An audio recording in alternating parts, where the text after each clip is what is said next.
teman gue yang sudah berinisiatif untuk mengundang saya secara pribadi maupun saudari Rizky Ramdhani, karena beliau juga adalah peserta didik di kampus tempat saya kerja seharian di Fakultas Kedokteran Universitas Samratulangi Manado. Baik, mungkin tadi sudah diberikan sedikit gambaran singkat terkait dengan hipertiroid, kemudian bagaimana dampaknya, kemudian tadi juga sudah ada testimoni singkat dari Mbak Dewi Nabila, terkait bagaimana sih hipertiroid itu, berbahaya nggak? Kemudian di sini kalau nggak salah pesertanya mayoritas wanita. Untuk wanita sendiri, apa dampaknya ke depan? Kemudian mempengaruhi tidak untuk kesuburan maupun proses reproduksi seorang wanita ke depannya. Bicara soal hipertiroid, saya angkat sebenarnya topiknya kemarin yang diberikan hanya membahas tuntas tentang hipertiroid. Namun saya sisipkan kecemasan karena pertama background saya juga selain sebagai penyakit dalam, concern saya di bidang psikosomatik. Jadi pasien-pasien yang ada gangguan anxiety maupun depresi maupun pasien-pasien somatisasi. Selain pasien-pasien keluhan secara umum di pemeriksaan penyakit dalam. Jadi seringkali dua topik subtopik ini terkait dengan kecemasan dan hipertiroid memiliki gejala sebenarnya kalau secara awam sangat mirip. Apa sih gejala yang paling mirip dari hipertiroid maupun kecemasan? Gejala yang paling mirip yaitu sering palpitasi atau jantung cepat, gemetar, tremor. Nah, orang-orang dengan hipertiroid memiliki gejala seperti itu. Namun seringkali bias karena orang-orang dengan cemas juga sering memiliki gejala yang mirip. Nanti kita akan jelaskan dua borderline secara umum, bagaimana hipertiroid, kemudian kecemasan itu sendiri, saling tumpang tindih sebenarnya, kalau tidak diobati akan semakin membuat rasa ketidaknyamanan untuk pasien itu sendiri. Oke, saya mulai dengan sebuah ilustrasi kasus. Jadi ada seorang wanita berusia 33 tahun mengunjungi klinik rawat jalan dengan keluhan kegelisahan yang terus-menerus. Sulit tidur, kelelahan, jantung berdebar selama 6 bulan terakhir. Kemudian pasien menyampaikan perasaan gelisah yang terus-menerus dan menceritakan episode serangan panik yang sering terjadi. Secara khusus, pasien tidak memiliki kondisi medis yang signifikan di masa lalu, dan ia menyangkal terjadi adanya demam, nyeri dada, sesak nafas, atau penurunan berat badan. Tidak ada penyakit masalah psikiatri, penyakit masalah endokrin, atau autoimun yang signifikan dalam keluarganya. Pasien bukan seorang perokok maupun peminum alkohol. Selain wawancara tadi, dilakukan juga beberapa pemeriksaan menunjukkan ada beberapa tanda-tanda kecemasan dan kekhawatiran dibuktikan oleh pemeriksaan lewat scoring. Kemudian dari tanda-tanda vital atau tanda-tanda fisik ditemukan tekanan darah sedikit meningkat dengan denyut jantung yang masih relatif batas normal, laju pernapasannya masih normal, dengan suhu badan masih baik, dengan indeks massa tubuhnya juga masih baik, dan kebutuhan oksigennya juga masih baik. Yang penting, ia tidak menunjukkan tremor, gemetar, dan exophthalmos tidak ada di dalam pemeriksaan. Saya akan sedikit kupas sedikit tentang ilustrasi kasus ini. Kenapa ada poin-poin secara garis besar? Ini saling tumpang tindih. Pertama, orang-orang dengan hypertiroid seringkali terjadi kegelisahan yang terus-menerus. Kemudian orang dengan hipertiroid karena palpitasi yang berlebihan, terkadang dia jatuh dalam posisi kelelahan. Jantungnya berdebar-debar. Intensitas waktu 6 bulan menunjukkan bahwa seseorang itu sudah mengalami proses yang lama dan kronik. Bagaimana orang dengan gangguan kecemasan sendiri, definisinya adalah mengalami keluhan yang seperti ini juga dengan intensitas waktu 6 bulan. Beda dengan depresi. Kalau depresi intensitas waktunya hanya 2 minggu. Di bawah 2 minggu itu masih masuk dalam fase depresi. Tapi kalau udah 6 bulan, itu masuk dalam fase kecemasan. Jadi ini untuk membiaskan juga untuk pasien ya. Jadi kalau kita baca soal case seperti ini memang sangat sulit. Namun itulah tempatnya kita membahas hari ini bagaimana kita bisa mengeksplor lebih jauh bagaimana memisahkan hipertiroid maupun gejala umum pada lainnya. Secara definisi, hipertiroid adalah suatu bentuk tirotoksikosis yang disebabkan peningkatan sintesis sekresi hormon tiroid oleh kelenjar tiroid. Apa itu sekresi hormon yang kita periksa? Yaitu ada TSHS, FT4 maupun FT3. Secara penyebab, penyakit Graves menjadi penyebab yang paling sering dari hipertiroid. Secara prevalensi didapatkan 60 sampai dengan 80% dari semua kasus hipertiroid. Kemudian dari perbandingan juga rasionya adalah wanita lebih dominan dibanding pria. Perbandingannya 8:1. Kalau kita lihat apa penyebabnya yang terkena perempuan adalah pada wanita situ seperti kita tahu ada hormon estrogen. Hormon estrogen itu yang membentuk suatu proses daripada wanita. Dia mengatur siklus menstruasi, ya, reproduksi dan lain sebagainya. Jadi itu juga menjadi daya tahan tubuh pasien jika itu mengalami masalah infeknya kepada autoimun maupun penyakit-penyakit lain juga akan berdampak, ya.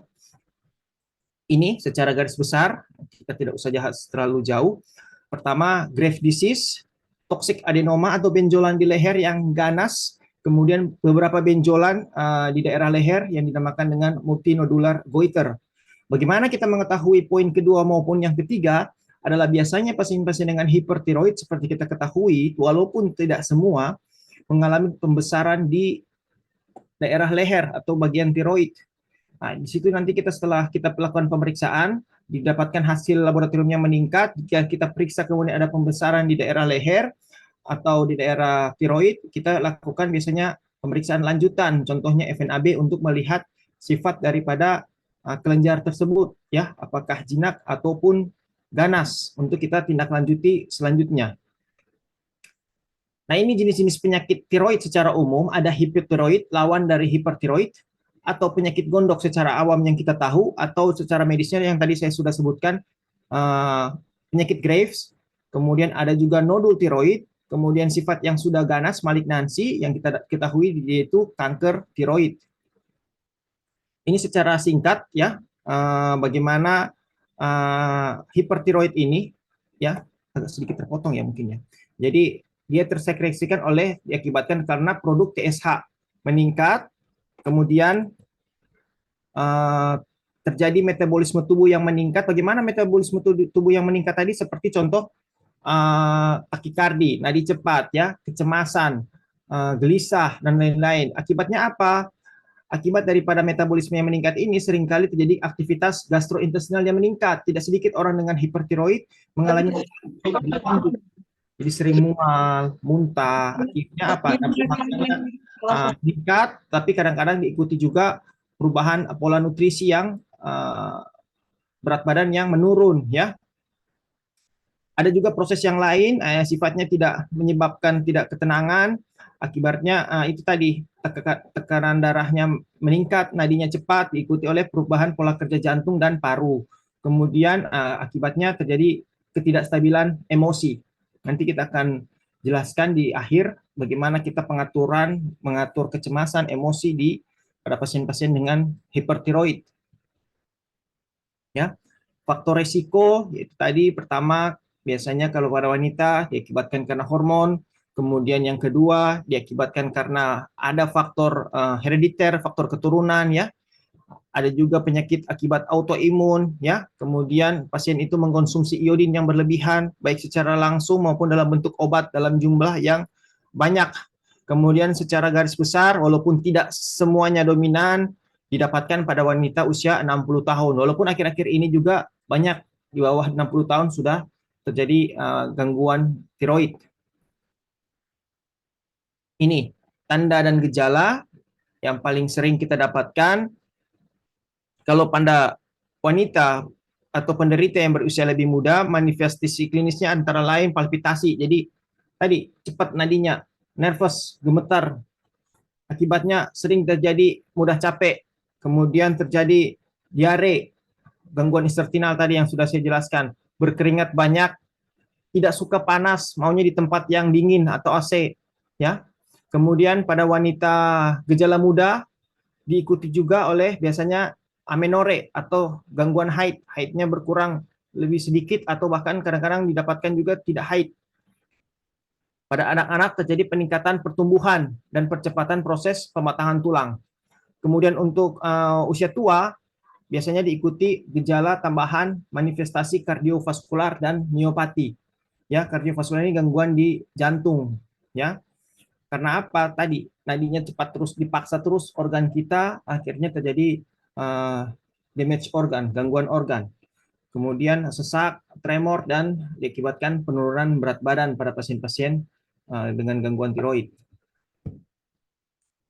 Ini pemeriksaan yang sering kita lakukan, yaitu biasanya harus wajib hukumnya adalah TSHS, ya. Biasanya dia akan turun signifikan. Kemudian yang paling penting juga kita periksa FT4, free T4. Nah, ini sebenarnya dua ini yang paling wajib hukumnya. Tapi kadang-kadang ada sering bias tuh, ininya normal. Ya, kadang-kadang kita tambah juga pemeriksaan contoh T3 untuk melihat apakah ada terjadi gangguan tirotoksikosis atau tidak. Karena itu berkaitan dengan nantinya terapi kita ke depan. Ini terapinya yang akan kita berikan. Nah, singkat saja karena ini bukan lingkungan medis ya. Jadi kita periksa TSHS tadi dan T4. Kalau sudah positif ya langsung kita terapi, ya. Kita lihat ada benjolan atau tidak. Kalau ada benjolan, kita lakukan biopsi, ya. Kemudian kita lihat ganas atau tidak untuk kita lanjutkan ke mungkin pembedahan, ya. Kapan dilakukan pemeriksaan radio iodin? Di video ada sempat disinggung soal nuklir kalau nggak salah, radio iodin. Jadi biasanya terjadi kalau kita pemberian obat itu terjadi kegagalan, bisa ada tempatnya kita lakukan radionukleid. Tapi sifatnya nggak gampang karena banyak proses yang harus kita eradikasi dulu, kita observasi dulu pasiennya. Kemudian kebanyakan kita juga apa namanya di center-center masih sangat jarang, kecuali di kota-kota yang besar atau rujukan di tingkat akhir. Ini pengobatan farmakologis yang kita lakukan, artinya pengobatan yang diberikan pada pasien. Paling umum adalah obat anti tiroid, ya, ada beberapa golongan, ya. Kemudian ini iodin radioaktif, ya. Kemudian jika ditemukan pembesaran di tiroid, kita bisa lakukan pembedahan. Terapi selain obat, istirahat yang cukup, diet, ya, mengkonsumsi kalsium dan vitamin yang cukup, menghindari rokok, kopi, dan alkohol. Apa tujuannya? Adalah pasien-pasien dengan hipertiroid itu tadi kan sudah dijelaskan. Terjadi peningkatan nadinya meningkat, sering tremor, dan lain-lain. Seperti kita ketahui, kopi ini juga akan meningkatkan kafein. Jadi meningkatkan juga palpitasi, nadinya juga semakin cepat kalau kita minum kopi. Jadi akan menyebabkan dyspnea. Pasien itu akan semakin kelelahan dan tidak beratur untuk nadinya. Gara-gara dia capek, lelah, dan lain-lain sebagainya, terjadi juga kadang-kadang faktor stres. Jadi cemas pada hipertiroid bisa karena penyebabnya, bisa juga gara-gara hipertiroid dia menjadi stres, apalagi minum obatnya relatif panjang. Bisa seumur hidup atau dalam minimal dalam jangka waktu yang lumayan panjang sampai ditemukan kadar TSHS atau FT4-nya terkontrol. Oke, sampai sini ada pertanyaan? Halo, Assalamualaikum. Ya. Ya, saya dengan Kathy, perkenalkan. Kebetulan saya juga penderita tiroid dan rencananya akan menjalani operasi yang kedua. Saya didiagnosa dokter, saya suffering dari kanker tiroid. Yang pertama untuk operasinya sudah sekitar 4 bulan yang lalu. Kemudian ini operasi yang kedua kurang lebih sekitar tanggal 30 bulan ini. Jadi akhir bulan ya. Jadi pertanyaan saya sebenarnya masih ragu antara saya mau operasi kedua atau tidaknya sampai saat ini, tapi tetap saya jalanin aja karena menurut dokter lebih baik ambil yang operasi kedua supaya nanti bisa ada pencegahan untuk tiroidnya nyebar ke beberapa organ tubuh yang lainnya. Nah, karena saya masih ragu, mungkin selain pembedahan tersebut, apa ada alternatif lain ya selain mengambil secara keseluruhan organ tiroidnya? Karena yang pertama itu sebenarnya tiroid yang sebelah kanan sudah diambil. Sekarang ini yang operasi kedua rencananya mau ambil tiroid yang kedua yang di sebelah kiri ya. Jadi nanti setelah saya operasi otomatis saya harus minum obat seumur hidup. Nah, jadi pertanyaan saya, alternatif lainnya sebenarnya ada nggak sih? Apakah setelah tiroidnya diambil secara keseluruhan, itu sudah tidak akan menyebar ke organ tubuh yang lainnya? Oke, itu Oke, saja pertanyaan saya. Terima kasih. baik. Terima kasih pertanyaan yang menarik ini. Usianya berapa ya, Mbak? Saat ini 45. Sudah punya anak? Belum, Sudah menikah? belum. Memang awalnya saya ada unbalance hormon dari kecil. Jadi saya beberapa kali operasi juga untuk mioma ya, sun kista. Berarti sudah pernah dilakukan FNAB ya? Maksudnya gimana, Pak? Biopsi. Biopsi sudah. Hasilnya memang ganas juga. Kalau menurut dokter setelah ditaruh di lab ada keganasan karena memang nodulnya itu warnanya hitam ya. Ya, Ya. baik. Pada pasien-pasien dengan hipertiroid tadi di awal kita sudah jelaskan bagaimana penyebab utamanya ada penyakit Graves, bagaimana Graves itu terjadi penumpukan kemudian kalau tidak terkontrol akhirnya menjadi benjolan atau pasien itu ada nodul tiroid atau paling uh, tidak terlalu baik adalah mungkin cancer ya. Kalau cancer sudah dibiopsi dan lain sebagainya, kemudian didapatkan hasilnya adalah seperti yang diceritakan oleh tadi, uh, nanya terapi utamanya adalah pembedahan benar. Jadi memang pembedahan ini terapi yang paling paling final untuk kasus-kasus seperti yang tadi dijelaskan. Nantinya pasca pembedahan ada beberapa hal. Kalau pembedahan namanya tiroidektomi, jadi diangkat. Jadi nanti akan ada kita evaluasi ya, contoh gangguan pernafasannya, kemudian bagaimana organ menelannya ya, kemudian apalagi tadi sudah dijelaskan setengah sudah diangkat ya, berarti nanti akan diangkat total ya, akan habis semua. Jadi mungkin akan ini akan kebalikan nantinya, mungkin akan dievaluasi lagi, ada kecenderungan terjadinya hipotiroid. Kalau hipotiroid kebalikan daripada hipertiroid, di mana TSHS-nya akan meningkat dan FT4-nya akan menurun, kebalikan dari hipotiroid. Makanya mungkin nanti akan jika didapatkan terjadi hipotiroid, maka akan terjadi juga penggantian hormon tiroid, memerlukan penggantian hormon tiroid pada pasien-pasien tersebut dan mungkin akan dikonsumsi dalam jangka waktu yang lama. Kemudian yang ketiga, tadi kalau case-nya hanya sebagian kelenjar tiroid yang diangkat, ya bisa juga tetap ada efek sampingnya yaitu terjadi hipotiroid yang sifatnya sementara ya, atau dapat mempertahankan fungsi tiroid yang cukup untuk meminimalkan gejala hipertiroid. Jadi nanti mungkin saya ingin tanya lagi, TSHS dan FT4-nya sekarang cenderung normal atau meningkat untuk TSHS-nya? Kemarin sih baru aja laboratorium ya, saya belum dapat hasilnya, baru sekitar hari Oke, Jumat. nanti mungkin bisa dicek ya. Biasanya akan terjadi kalau ini akan terjadi lawan daripada hipertiroid karena sudah diangkat, logikanya sudah tidak ada, jadi akan terjadi hipotiroid ya. Kemudian ya mungkin karena sudah pengalaman juga dilakukan pembedahan, pasti ada komplikasi pasca pembedahan. Yang paling sering adalah gangguan di kerusakan pada saraf dan untuk mengontrol suara. Ini yang harus kita evaluasi lagi. Tapi prinsipnya kalau pasien itu sudah dilakukan biopsi kemudian ditemukan hasil yang seperti ditanya tadi, indikasi utamanya adalah dilakukan pembedahan. Ya, terima kasih.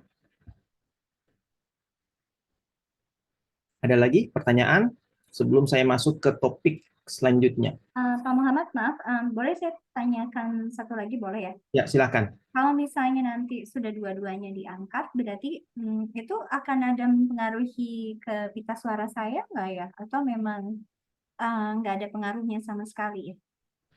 Dari beberapa literatur tadi sudah saya jelaskan, ada sedikit untuk case-case tertentu ya, walaupun tidak semua. Nanti mungkin akan harus konsultasi ke dokter yang merawatnya atau dilakukan pembedahan, bagaimana tahap-tahapannya juga, karena saya sendiri secara pribadi juga tidak lihat lokasi untuk yang mana yang diangkat, ya, apakah kena di dekat organ pita suara atau tidak. Tapi kebanyakan atau secara prevalensi didapatkan ada beberapa yang sampai mengganggu untuk fungsi untuk kontrol suara, ya, walaupun komplikasi ini sebenarnya jarang terjadi. Namun prinsipnya begini, prinsip daripada tindakan ini kita lakukan adalah namanya tindakan kedokteran, mengurangi dampak yang lebih jauh daripada jika hal tersebut tidak diangkat. Ya, kita sebagai medis, dokter, kita selalu memperhitungkan faktor risk and benefit-nya, ya, keuntungan maupun kerugiannya. Mana yang lebih dominan, di situ yang kita perlihatkan. Kalau kasusnya secara biopsinya sudah benign atau tidak terlalu baik, ya, indikasinya adalah dilakukan operasi. Untuk dampak-dampak komplikasi yang terjadi nantinya, nanti bisa kita monitoring untuk tahapan selanjutnya. Ya, prinsipnya gangguan tadi yang dikeluhkan kita atasi dulu. Untuk selanjutnya kita monitoring kembali. Demikian. Tapi memang prosesnya ini akan sedikit panjang, kemudian evaluasinya juga akan terus-menerus akan perlu dilakukan, apalagi pemeriksaan fungsi hormon itu akan terus dilakukan secara berkala. Ya. Oke, Oke, baik, terima kasih. terima kasih. Semoga cepat sehat ya Ibu Keti. Ya, terima kasih. Oke, saya masuk ke topik yang kedua yang tidak kalah menarik sebenarnya adalah terkait dengan gangguan cemas, ya, terjadi rasa takut, ya, kemudian ada kecemasan yang berlebihan, ya, kemudian seringkali rasa takut dan cemas menjadi perhatian klinis jika bersifat tidak proporsional terhadap ancaman berat dan bertahan atau mengganggu status fungsional sehari-hari. Kemudian gangguan cemas dan kecemasan normatif kadang memiliki batasan yang kurang jelas sehingga membutuhkan penilaian dari klinisi, dokter, untuk asesmen derajat, durasi, dan persistensi serta besarnya hendaya atau dampak yang terjadi daripada kecemasan itu. Ini masalah secara garis besar. Kita seringkali ada ya orang dengan gangguan fobia, takut ketinggian, ya, kemudian gangguan cemas menyeluruh, agrofobia, gangguan panik, ya, gangguan cemas karena sosial, ini saling terkait. Walaupun secara etiologi disebabkan oleh satu pencetus biasanya. Contoh, trauma dengan hewan, ya. Kemudian gara-gara fobia berlebihan, akhirnya dia jadi panik, ya. Tapi ada range waktunya. Kalau fobia itu biasanya range waktunya ini 6 bulan. Gangguan cemas sosial 6 bulan. Tapi kalau panik sifatnya lebih dari 1 bulan. 1 bulan kita bisa mengatakan bahwa seseorang itu terjadi gangguan panik atau tidak. Contoh orang dengan gangguan pada case kita lakukan pasien dengan hipertiroid, gara-gara tidak minum obat, dia takut karena efek samping obat yang berlebihan, mungkin di fase awal dia panik. Tapi kalau panik itu tidak cepat dikontrol, ya, gejalanya mirip ini, palpitasi, dyspnea, ya, sak, ya, ada nyeri dada, ya, kemudian ada terjadi nausea, mual dan muntah pada pasien-pasien tertentu. Ini gejala-gejala yang paling sering tadi di awal sudah saya jelaskan bagaimana social anxiety, panik, agrofobia, gangguan cemas menyeluruh, ya. kemudian fobia secara khusus ya. Ini gangguannya prevalensi terjadi pada usia 5-21% dengan awitannya pada dewasa muda. Komorbidnya tadi gangguan panik, obsesif kompulsif ya, PTSD ya, kemudian terjadi depresi berat akibat gangguan cemas. Depresi ini bisa menyebabkan cemas, cemas bisa menyebabkan depresi, saling tumpah tindih. PTSD ini contoh pasien dengan gangguan trauma akibat kekerasan ya, akhirnya dia jadi panik dan terjadi fobia. Mirip prevalensinya dengan hipertiroid, wanita lebih dominan daripada pria karena pada wanita sistem parasimpatisnya akan lebih cenderung meningkat. Ini manifestasi klinis bergetar, kelelahan, dan sering terjadi sakit kepala, kemudian hiperaktivitas otonom, terjadi nafasnya sifatnya pendek, berkeringat, mirip dengan hipertiroid, berkeringat berlebihan, mirip dengan hipertiroid, terjadi gangguan saluran cerna. Kemudian yang harus kita evaluasi adalah gangguan kognitif, seringkali iritabilitas, itu ketidakstabilan dalam hendaya berpikir.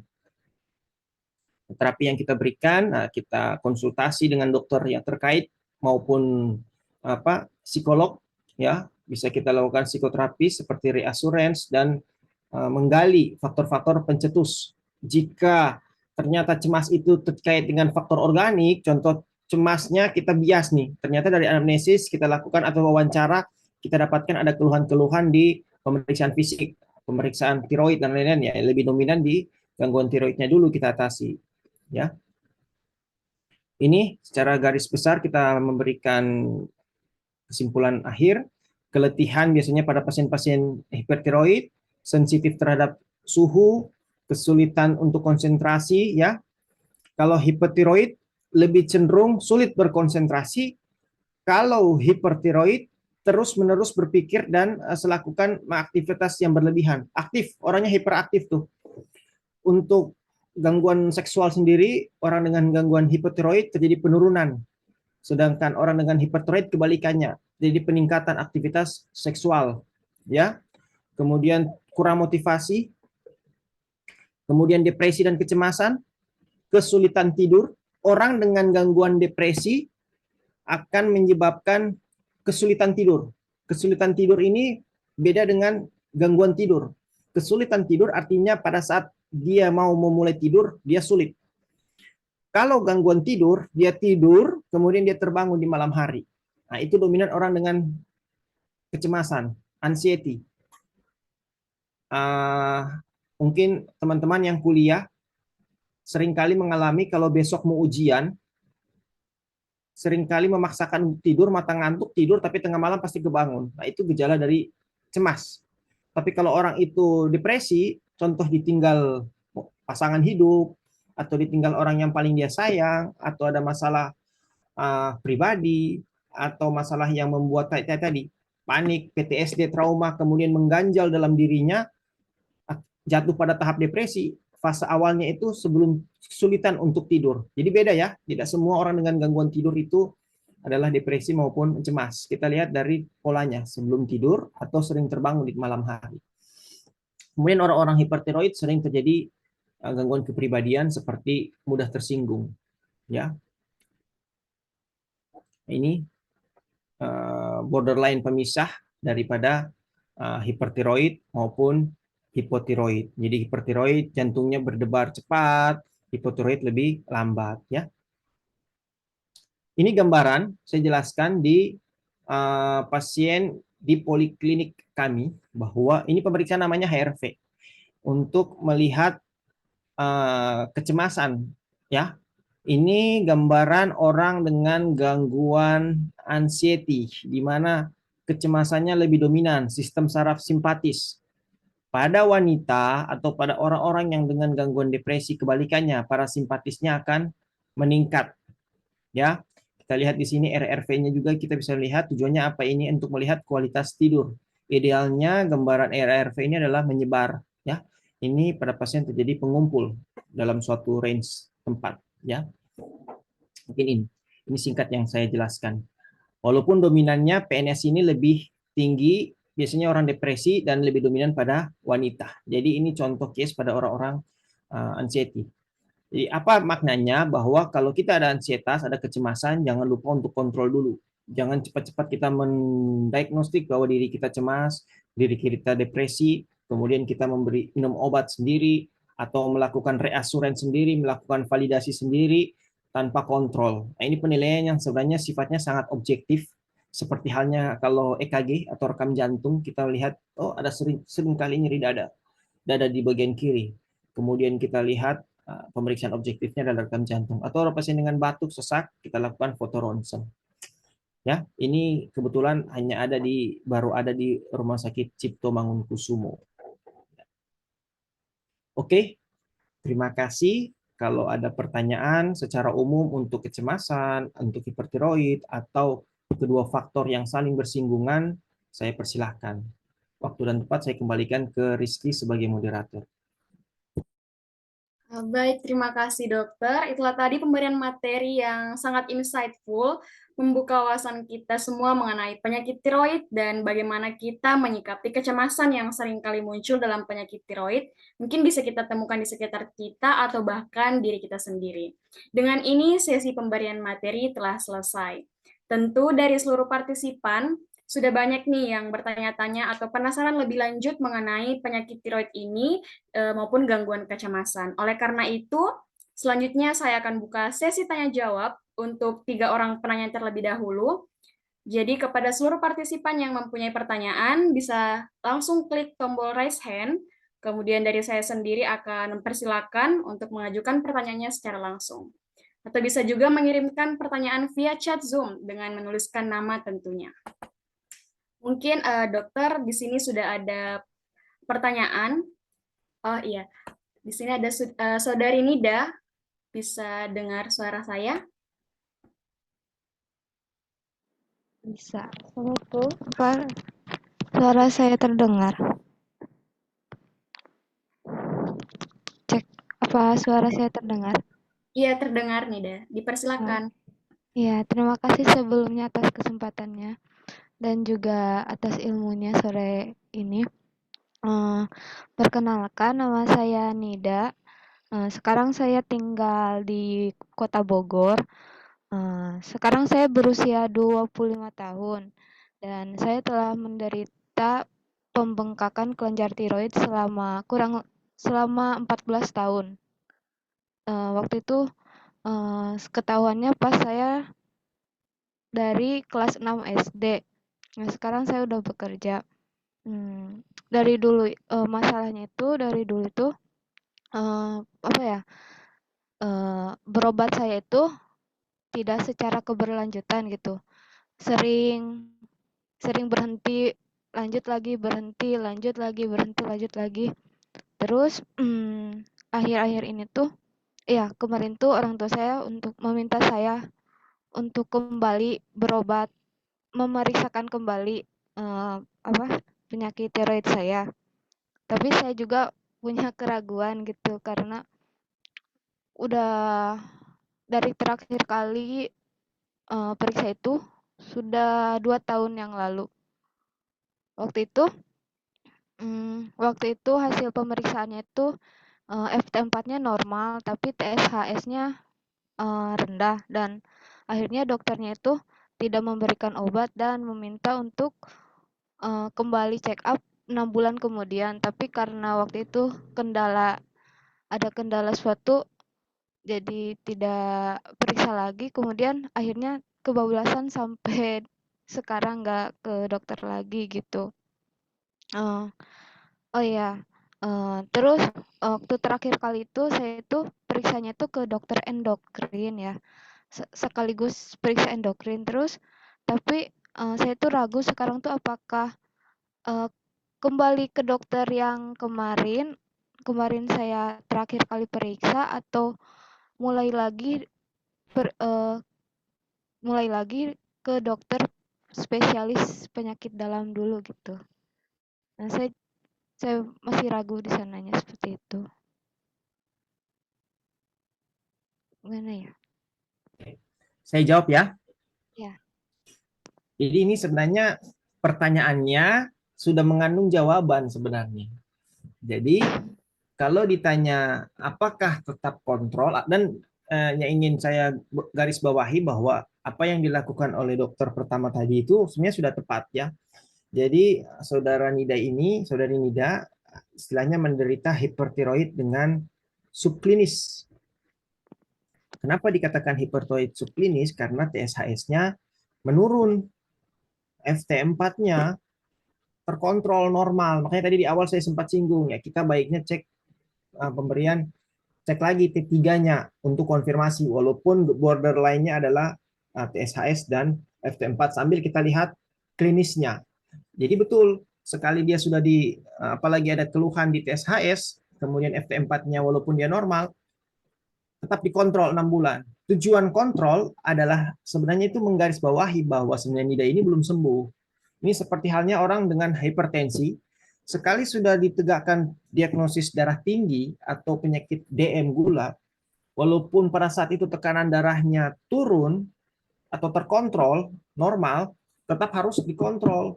Karena terkadang faktor-faktor yang membuat dia kontrol adalah contoh, kenapa nih saya sering tanya pasien orang dengan gangguan darah tinggi, kenapa Bapak terkontrol? Oh dok, saya sudah tidak pernah makan garam, saya sudah tidak mengurangi makan-makan garam, sudah mengurangi makan-makan berminyak, dulunya merokok, sekarang sudah tidak merokok, dulunya minum alkohol, sekarang sudah tidak minum alkohol, rajin olahraga ya. Apa yang dilakukan itu bukan karena habit awalnya sebenarnya, tapi karena apa? Intervensi dokter, intervensi dari pasiennya sendiri. Sebenarnya kalau dia sehat tanpa intervensi pun atau modifikasi lifestyle, dia tidak ada keluhan. Jadi itu namanya terapi non farmakologi, terapi selain obat. Ya olahraga, apa namanya mengurangi makan-makan yang mencetuskan suatu penyakit, tapi harus tetap dikontrol. Ya, beda halnya kalau kita yang belum terdiagnostik, kemudian dia bebas makan dan lain-lain, berarti orang tersebut tidak ada masalah. Itu yang perlu digarisbawahi. Jadi saran saya tetap dikontrol. Karena kenapa? Apalagi pada wanita ya, tadi saya di awal saya sudah jelaskan bisa mempengaruhi hormon estrogen, nantinya takutnya akan berpengaruh juga untuk sistem reproduksi. Kemudian yang ketiga, amit-amit kalau pasien seorang hipertiroid, kemudian dia jatuh kepada krisis tiroid, dia datang kondisinya sudah tidak stabil. Ya, itu penanganannya harus cepat dan banyak yang ini ya terlewatkan bahkan sampai meninggal. Karena orang sudah jatuh dalam krisis tiroid, kondisinya akan terjadi perburukan yang sangat masif.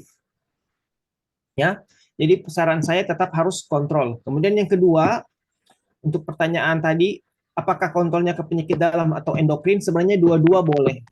Karena kita sebagai dokter penyakit dalam, basicnya untuk kasus-kasus hipertiroid ini adalah dasar pemeriksaan saya, pemeriksaan kami, ya. Walaupun kalau dia sudah spesifik ke dalam kondisi tertentu, lebih kepada level kompetensi, jadi ditambah lagi. Contoh saya yang selain dokter penyakit dalam, konsentrasi saya atau konsultan saya di bidang psikosomatik dan paliatif, suatu bidang keilmuan di mana pada pasien-pasien dengan gangguan penyakit dalam apa namanya ada gejala anxiety, depresi atau paliatif, orang-orang yang sudah terminal, sudah pasien cancer, kemudian sudah tidak terlalu memiliki angka harapan hidup yang baik, dikonsultasikan ke bidang kami paliatif untuk tata laksana lanjut. Apakah kami hilang begitu saya mengambil ilmu psikosomatik tersebut, ilmu penyakit dalam saya hilang? Tidak. Saya tetap punya level kompetensi untuk mengobati orang dengan darah tinggi, orang hipertiroid, orang dengan asam urat, kolesterol, jantung, dan lain sebagainya. Cuma saya menambah kewenangan tambahan dan kewenangan yang lebih tinggi lagi di bidang tadi psikosomatik dan paliatif. Jadi kalau teman-teman spesialis penyakit dalam di bawah kemudian terjadi masalah gangguan-gangguan tersebut dikonsultasikan. Jadi kalau sebenarnya untuk case contoh hanya untuk menegakkan hipertiroid dan lain-lain, kalau di lapangan sudah bisa ditangani oleh ada dokter penyakit dalam yang selama ini mengontrol, dilanjutkan aja. Kecuali dia tersebut jadi komplikasi, kemudian masalah. Sebenarnya ini relatif hanya untuk tindakan sebenarnya. Ada tindakan yang lebih lanjut dikonsultasikan ke bagian endokrin atau bagian pembedahan. Jadi demikian. Jadi saran saya tetap kontrol, ya, kontrol, kemudian evaluasi. Walaupun kesannya, oh tiap 6 bulan hanya ambil darah, hanya ambil darah. Jangan salah, kontrol 6 bulan itu untuk mengecek apakah kadar kita itu, gejala kita subklinis atau klinis. Klinis artinya perlu pengobatan intervensi, baik pengobatan maupun pembedahan. Ya, terima kasih. Terima kasih. Baik, terima kasih kepada Saudari Nida selaku penanya dan juga jawabannya, dokter. Nah, di sini sudah ada masuk juga nih, dok, pertanyaan di kolom chat Zoom dari Helvi. Akan saya bacakan saja pertanyaannya. Selamat sore, dok. Izin bertanya, dari beberapa gejala hipertiroid yang sudah dokter paparkan tadi, sepertinya gejala yang saya alami belakangan ini mirip dengan hipertiroid. Apakah ada tips untuk kita yang memiliki beberapa gejala tersebut untuk melakukan pemeriksaan lebih lanjut? Karena ada beberapa orang yang mungkin takut berobat. Mungkin itu pertanyaannya, dokter. Dipersilakan kepada dokter untuk menjawab.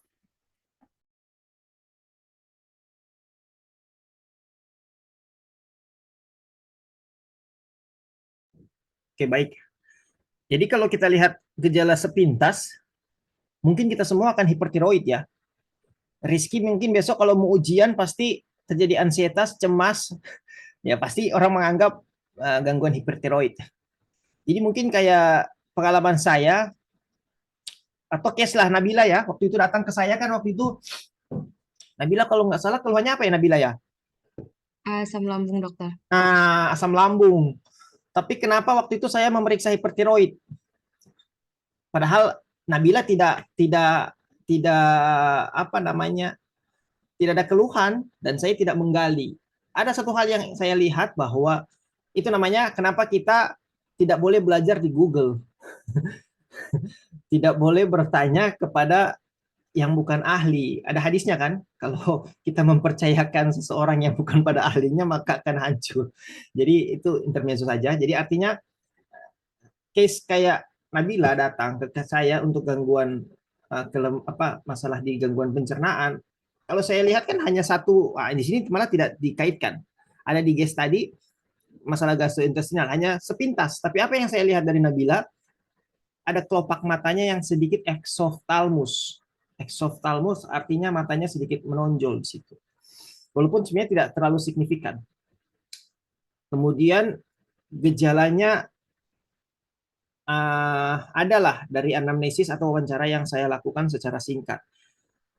Walaupun tidak dominan, karena apa? Pada tadi Nabila tidak ada pembengkakan di apa namanya kelenjar tiroid atau gondok, ya. Sebenarnya itu menyulitkan untuk kami, tapi alhamdulillah ya treat yang kecurigaan saya tepat. Apa kesimpulannya bahwa jika ada keluhan sebaiknya kontrol dulu ke dokter. Kemudian untuk keluhan tadi yang disampaikan oleh siapa namanya tadi yang penanya tadi, Helvi, kalau mau bilang mengikat secara final ya kita cek lagi ya. Kalau berdasarkan keluhan itu, cek aja TSHS dan FT4. Apakah itu baik? Baik. Apakah itu tepat? Kurang tepat. Karena mungkin Helvi bukan dokter. Bisa saja ini adalah keluhan kecemasan atau keluhan panik, ya, atau ada masalah sosial. Jadi tidak semua orang-orang dengan gejala seperti ini hipertiroid. Jadi alangkah baiknya datang dulu ke dokter, terutama yang mungkin dokter penyakit dalam atau dokter endokrin dan metabolik untuk dievaluasi.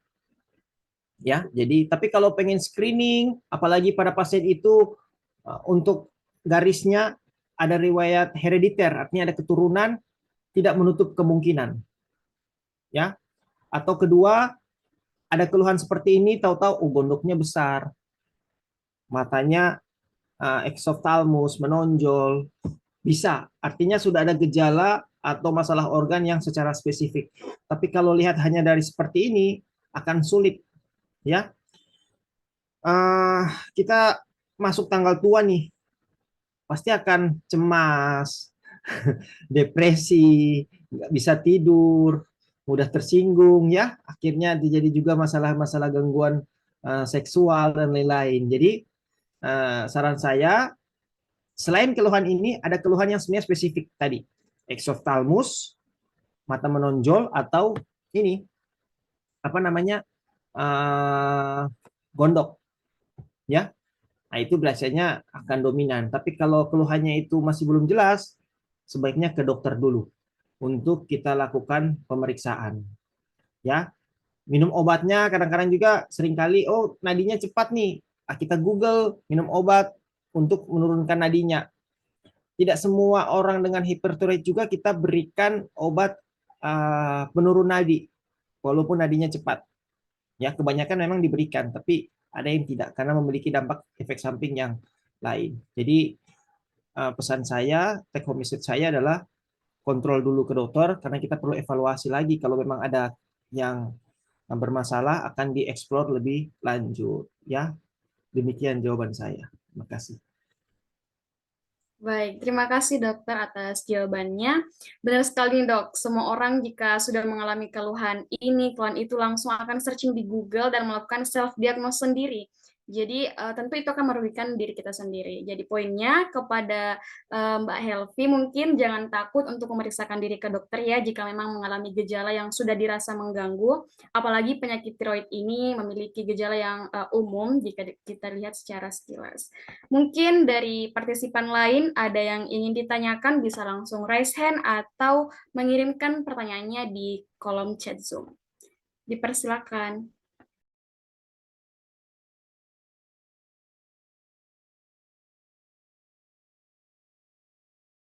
Oke, karena ini perempuan ya, mayoritas audiensnya pesertanya adalah perempuan, saya ingin jelaskan bahwa orang dengan hipertiroid kemudian dia hamil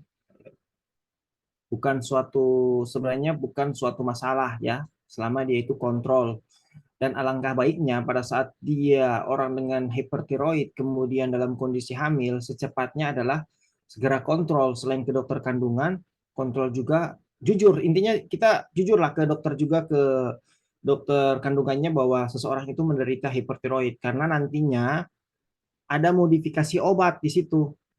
Akan ditanya lagi obat yang selama ini dia makan, dia minum akan di-change, akan dirubah, terutama pada contohnya di trimester pertama, karena ada obat-obat tertentu yang sifatnya teratogenik untuk pasien-pasien atau janinnya tersebut, ya. Jadi kalau nantinya audiens ada yang hamil, secepatnya juga kontrol ke dokter penyakit dalam atau lapor ke dokter kandungannya untuk dikonsultasikan ke kami untuk kita eksplor lagi apakah obatnya perlu kita rubah atau bisa dilanjutkan, ya. Terima kasih. Baik dokter, di sini sudah ada masuk pertanyaan lagi dok dari Kak Dewi Nabila. Pertanyaannya, untuk pasien hipertiroid, apakah boleh donor darah dok? Mungkin bisa langsung dijawab kepada dokter, saya persilakan.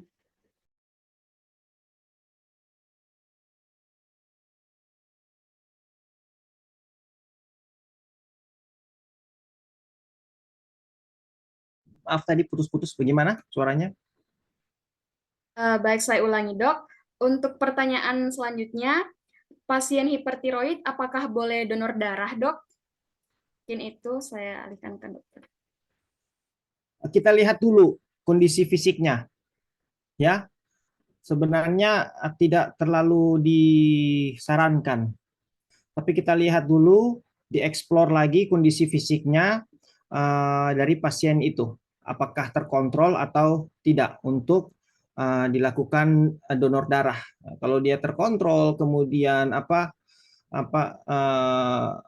mungkin ada masalah di orang yang mau didonorkan, kebetulan contoh golongan darah yang relatif langka ya, golongan darah AB. Ya mau tidak mau dia itu harus melakukan donor. Kita eksplor lagi dulu, hipertiroidnya sudah terkontrol atau belum. Kalau sudah terkontrol dan memang tidak ada alternatif lain, hanya dia yang bisa, ya ada tempatnya untuk dilakukan donor.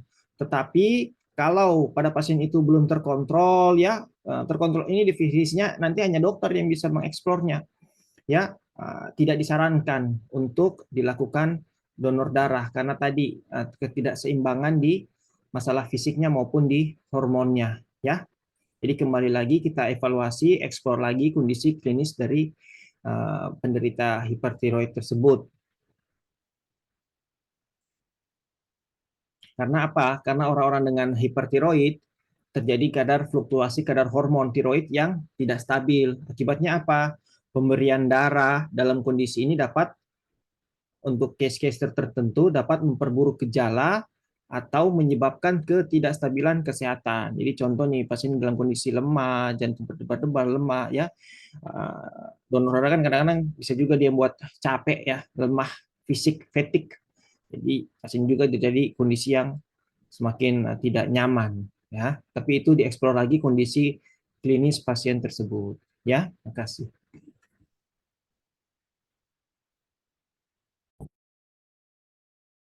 Baik, terima kasih atas jawabannya, dokter. Mungkin dari Kak Dewi Nabila sebagai penanya, apakah sudah terjawab pertanyaannya? Nah, ada lagi juga nih, dok, pertanyaan yang masuk dari Kak Nadia.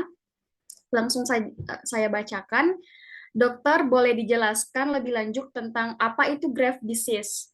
Dan apakah hipertiroid ada kaitannya dengan autoimun? Itu pertanyaan dokter, silakan dijawab, dok.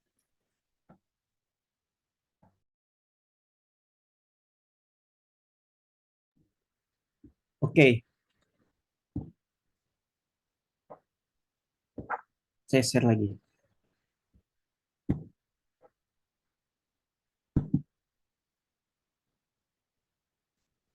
Tadi di awal saya sudah sedikit singgung ya soal Graves. Ya, ini ya. Jadi ya Graves ini istilahnya suatu penyakit ya, hormon ya yang tidak terkontrol. Akibatnya apa? Dampak dari hormon Graves, hormon tiroid yang tidak terkontrol ini, dia menyerang kelenjar tiroid ya, sifatnya menyerang kelenjar tiroid, kemudian mengganggu produksi hormon tiroid sehingga terjadi pembesaran ya. Pembesaran akhirnya jadi apa? Karena kadar hormon tiroid ini jadi pembesaran, jadi penyakit Graves adalah suatu jenis masalah ya. Di mana masalah itu, contoh ini, orang dengan hipertensi, keluhannya apa? Seringkali kita sakit kepala. Jadi kita tidak bisa pisahkan tuh sakit kepala berdiri sendiri, hipertensi berdiri sendiri. Orang dengan hipertensi terkadang yang tidak terkontrol terjadi sakit kepala, ya. Jadi itu. Jadi Graves adalah suatu bentuk manifestasi penyakit di mana kadar hormonnya itu tidak terkontrol. Hormon Hormon tiroid tidak terkontrol menyebabkan dia menyerang kelenjar tiroid. Akibatnya apa? Hormon tiroid itu jadi berlebihan orang-orang dengan Graves. Ya, sehingga terjadi pembesaran yang sifatnya difus atau menyeluruh dan dari kelenjar goiter. Artinya kelenjar tiroid yang ada di goiter. Artinya orang dengan Graves ini adalah masalah primer dari orang dengan tiroid. Walaupun terkadang orang-orang dengan pembesaran gondok tidak terjadi masalah di kasus ini. Dia ada nodul nih, tapi masalah gondoknya tidak masalah. Jadi dicek dulu TSH dan FT4-nya. Pada wanita, Graves ini juga sering berkaitan dengan hormon estrogen. Ya, demikian.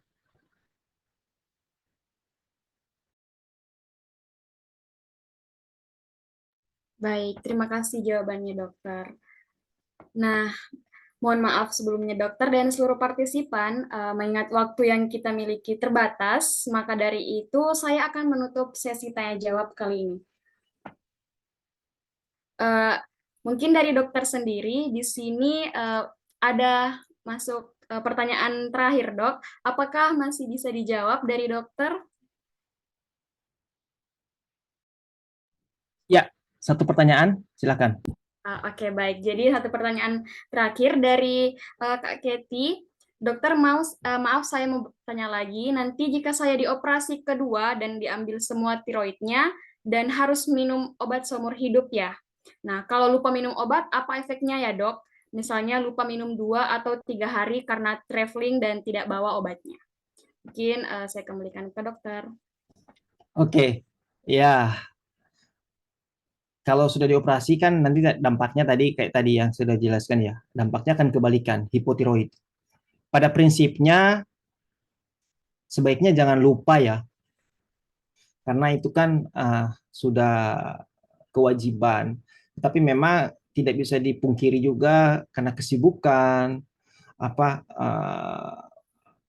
yang lagi keluar kota dan lain-lain, lupa bawa obat dan lain-lain, sibuk kerja, terkadang kelupaan.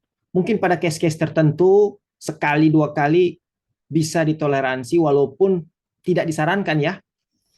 Jadi untuk case-case tertentu dan kita lihat kondisi fisik pasien tersebut juga kadang bisa merespon atau bisa toleransi. Tapi idealnya ya harus usahakan kalau kita sudah di-treat, kemudian dievaluasi kadar TSH dan FT4-nya, kalau perlulah kita sebisa mungkin obat tersebut ada di kantong kita atau di dompet kita atau di tas kita yang harus kita sediakan. Tetapi pengalaman saya secara pribadi, case-case tertentu sekali dua kali pasien itu belum ada masalah atau keluhan secara signifikan. Ya, oke. Terima kasih. Baik, terima kasih dokter. Nah, itulah tadi sesi tanya jawab yang telah berlangsung. Saya ucapkan terima kasih kepada para penanya. Semoga jawabannya memuaskan ya dan pertanyaannya bisa terjawab dengan jelas. Nah, sebelum itu saya ingin memberikan kesempatan kepada dokter apabila ada yang ingin disampaikan atau pesan kepada para pejuang penyakit tiroid ini. Saya persilakan kepada dokter untuk memberikan statement-nya. Oke, pertama yang ingin saya sampaikan, penyakit tiroid bukanlah suatu penyakit aib, suatu penyakit yang menakutkan kalau masih bisa dievaluasi sejak dini, bukan suatu penyakit yang bisa dibilang ya penyakit yang sebenarnya di luar kendali kita lah, ya, karena sifatnya gangguan di hormon, autoimun, atau yang ketiga faktor herediter. Kalau ada gejala-gejala seperti yang sudah saya sebutkan tadi, ada palpitasi, jantung berdebar, kecemasan, dan lain-lain. Kemudian paling utama terlihat paling dominan ya, sekedar saran, matanya sedikit menonjol, kemudian paling utama juga ada pembengkakan tiroid, pembengkakan gondok. Saran saya secepatnya kontrol, evaluasi sejak dini dapat mempengaruhi prognosis pasien. Apa prognosis? Adalah angka keberhasilan terapi pada pasien tersebut. Ya, seperti tadi sudah saya jelaskan di awal, komplikasi daripada gangguan tiroid ya, kalau terjadi gangguan krisis tiroid menjadi masalah yang lebih serius pada pasien tersebut, atau pada wanita juga terjadi masalah di reproduksi nantinya untuk pasien tersebut. Kemudian masalah juga tersebut akan terjadi juga pembesaran juga kalau nodulnya tidak terapi, yang tadinya mungkin bisa kita treat dengan obat harus kita lalui dengan pembedahan. Kemudian yang tidak lupa saya katakan secara penting juga bahwa sering terjadi sifat abai atau tidak care lagi dengan keluhan kita kalau kita pada kondisi hipertiroid subklinis, artinya orang dengan gangguan fungsi tiroid tetapi tidak dalam pemberian obat, seperti tadi case tadi. Banyak tuh pasien gara-gara nanti kontrol lagi ya 6 bulan kemudian atau 3 bulan kemudian, pasien tersebut tidak kontrol lagi karena mungkin berasumsi sudah sehat dan lain sebagainya. Itu salah karena masih ada masalah di contoh pemeriksaan TSHS-nya. Ya, masalah di pemeriksaan fungsi hormonnya walaupun masih dalam keadaan toleransi. Jadi sedini mungkin kita evaluasi, sedini mungkin kita terapi akan mempengaruhi tubuh kita untuk lebih produktif dan lebih baik ke depannya. Jangan takut, kita saling share dengan lingkungan sekitar kita terhadap mungkin setelah ini bisa masalah tiroid, case yang sangat banyak. Kalau kita di rumah sakit, pasien sehari itu gangguan tiroid bisa sampai 100. Jadi bukan 1-2 orang saja yang ini ya, 100 dan itu tiap hari, lebih dari 100 dan itu tiap hari. Artinya apa? banyak sekali masalah-masalah yang kita dapat dari gangguan fungsi tiroid. Ya, oke, terakhir untuk teman gue ya, ada Mbak Nabila. Pada fase ini juga ingin saya sampaikan, kebetulan saya ingin menyambut ya pembina saya sebagai pembina Badan Tazkir. Kemudian di sini ada juga Rizky. Nanti mungkin kita bisa berkolaborasi ya Rizky ya dengan BTFK, Badan Tazkir Kedokteran. Untuk kegiatan-kegiatan seperti ini share, nanti saya delegasikan mahasiswa dan pengurus untuk lanjut tindakan kerjasama. Jadi kita, karena sudah mengajak saya dan kebetulan ada Rizky, kita membawa gaung ini supaya kita bisa berlanjut untuk edukasi-edukasi kesehatan ke depannya. Ya, ataupun kegiatan-kegiatan yang sifatnya lebih persuasif, karena kita juga di Badan Tazkir Kedokteran juga banyak kegiatan-kegiatan promotif dan preventif untuk mahasiswa itu sendiri. Mungkin hanya itu yang bisa saya sampaikan, semoga berkenan dan bermanfaat untuk kita semua. Kurang lebihnya saya mohon maaf. Billahi taufik wal hidayah. Wassalamualaikum warahmatullahi wabarakatuh. Waalaikumsalam. Terima kasih atas pesan dari dokter. Selanjutnya, di sini saya akan membacakan kesimpulan dari webinar kita sore hari ini. Kecemasan pada penderita hipertiroid. Ternyata kecemasan atau anxiety dan hipertiroid mempunyai gejala yang mirip, seperti palpitasi, tremor, dan jantung berdebar kencang, di mana jika tidak diobati, itu akan menyebabkan ketidaknyamanan pada pasien. Nah, hipertiroid sendiri merupakan suatu bentuk tirotoksikosis yang disebabkan oleh peningkatan sintesis atau sekresi hormon tiroid oleh kelenjar tiroid sendiri. Wanita lebih sering mengalami penyakit tiroid ini dibanding laki-laki oleh karena adanya hormon estrogen pada wanita. Nah, kemudian gangguan cemas atau anxiety, yaitu rasa takut atau kecemasan yang berlebihan yang tidak bisa dikontrol dan menimbulkan gangguan fungsional dan penderitaan. Dengan manifestasi yang mirip juga dengan hipertiroid, yaitu sesak, berkeringat berlebihan, gangguan saluran cerna, bergetar, dan kelelahan. Wanita juga lebih sering mengalami anxiety ini daripada pria karena sistem parasimpatis yang cenderung meningkat pada wanita.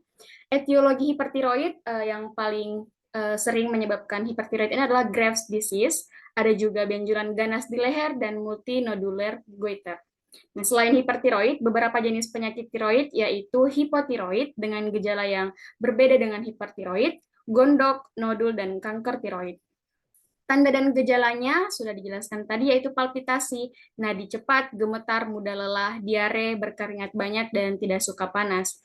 Nah, untuk pengobatan hipertiroid ini sendiri, yaitu obat antitiroid, kemudian pengobatan iodin radioaktif, sampai pembedahan. Ditambah dengan terapi non-farmakologi, yaitu diet, istirahat yang cukup, mengonsumsi kalsium dan vitamin yang cukup, menghindari rokok, kopi, alkohol, dan juga menghindari stres. Nah, itulah tadi sesi pemberian materi dan tanya jawab yang sangat membantu dan membuka wawasan bagi saya dan juga tentunya bagi para partisipan yang saat ini sedang berjuang dengan penyakit tiroid ini. Semoga dengan menerima materi kali ini, kita bisa menjaga pola hidup untuk mencegah penyakit tiroid, mengenali lebih awal, dan mengambil tindakan yang tepat dalam menghadapi penyakit tiroid ini. Kami mengucapkan terima kasih kepada dokter atas informasi, ilmu, dan pemaparannya yang sangat luar biasa, dan semoga apa yang disampaikan bisa bermanfaat bagi kita semua. Bisa kita aplikasikan baik untuk diri sendiri, untuk keluarga kita, maupun untuk masyarakat sekitar kita. Terima kasih sekali lagi kepada dokter selaku narasumber dan seluruh panitia yang telah menyelenggarakan acara yang sangat keren ini.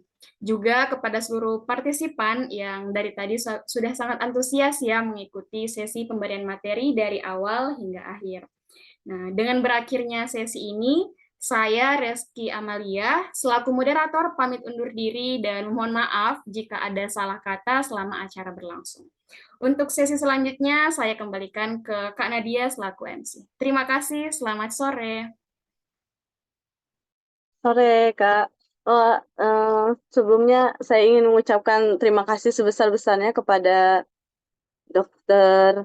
Awaludin yang sudah sharing gitu tentang gangguan tiroid ini, dan kepada Kak Reski yang sudah memoderatori acara dengan sangat baik gitu ya. Sebagai orang yang belum pernah mendengar tentang penyakit ini jadi aware gitu, oh ada ya jenis penyakit seperti ini, dan mungkin ke depannya jika bertemu dengan teman atau saudara yang punya gejala, mungkin bisa untuk mengajak juga supaya mereka memeriksakan diri gitu. Dan untuk tawaran kolaborasi kami sangat terbuka dengan itu, dokter sangat senang gitu bila kita bisa berkolaborasi lagi, dan kami tentunya akan menyambut gitu dengan baik jika ada kesempatan untuk berkolaborasi itu bersama dokter dan Kak Reski. Ya, terima kasih banyak untuk juga kepada para peserta yang sudah bertanya gitu dan sudah berpartisipasi dalam teman inspiratif ini gitu. Semoga kedepannya nanti teman gue bisa bisa menyediakan sesi-sesi teman inspiratif berikutnya yang juga bermanfaat dan bisa kita diskusikan dan obrolin bareng gitu. Akhir kata, terima kasih kepada semuanya. Wassalamualaikum warahmatullahi wabarakatuh. Terima kasih. Assalamualaikum warahmatullahi wabarakatuh. Saya izin live ya. Ya, silakan boleh live ya, teman-teman.